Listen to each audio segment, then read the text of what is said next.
لێرە و لەوێ کەسانێکی ئاراستەکرا و بە ئامانج تا نەوتەشەر لە پیرۆزیەکانی ئاینەکان دەدەن و سوکایەتی بە ئاینی پیرۆزی ئیسلام و موسڵمانان لە هەرێمی کوردستان دەکەن بە تایبەتیش لە کاتی مەراسیم و بۆنە ئیسلامیەکاندا.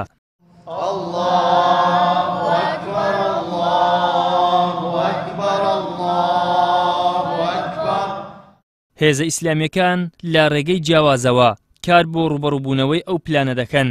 لەو چوارچێوەیەشدا دوو پەرلەمانتاری کوردستان ڕووپاک ئەحمەد و سەرچنار ئەحمەد سکاڵایان لەسەر کەسێک تۆمار کردووە کە بێڕێزی بە پیرۆزیە ئاینیەکان دەکات. پەرلەمانتارەکەی کۆمەڵ دەڵێت هەر کەسێک سوکایەتی و بێڕێزی بە ئیسلام بکات ئەوان ڕێکاری یاسایی لە دژی دەگرنە بەر و دەیدەنە دادگا. ئێمە وەکو نوێنەرایەتی خەڵکی هەرێمی کوردستان لەم جۆرە کردەوانە یاخود لەم جۆرە نووسینانە ئێمە بێدەنگ نابین.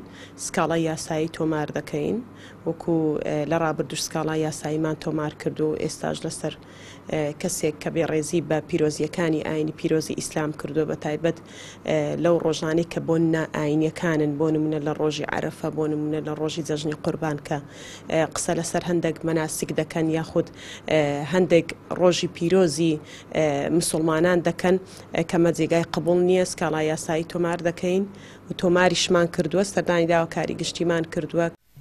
ئیسلام بەرنامەی ژینمان ئیسلام تاکایمان. ئیسلام کە ئاینی ڕەحمەت و مرۆڤدۆستی و پێکەوە ژیانە ماوەیەکە بە ئەنقەست و لەلایەن کەسانی ئاراستەکرا و دەکرێتە ئامانج.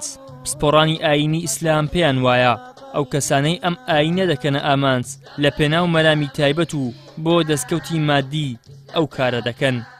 مجموعە خەڵکی نانی پێوە دەخوا. یعنی ئێستا ئیسلام بووتە سەرچاوی ژیان بۆ زۆر کەس.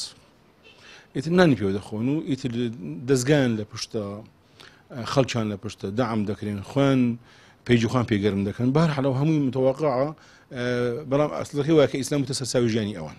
کاتێک کە کەسێک خۆی شتێک دەرێت بۆی بناسرێ عارەب دەرێ خالف تعرف ئەسڵ گەنجی موسڵمان پێم شەوژ نەبیتن نە لاجی بۆ بکە نە متابعە بکە نە کۆمنتە بنووسی.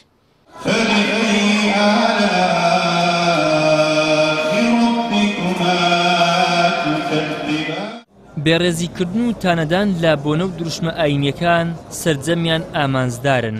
بەشێکیش لە شارەزانی فکری ئیسلامی دەڵێن ئەگەر بەر بەو بێڕێزیە بەردەوامیانە نەگیرێت ئەوە کاردانەوە لای موسڵمانان دروست دەبێت و ئاسایشی کۆمەڵایەتی دەکەوێتە مەترسیەوە.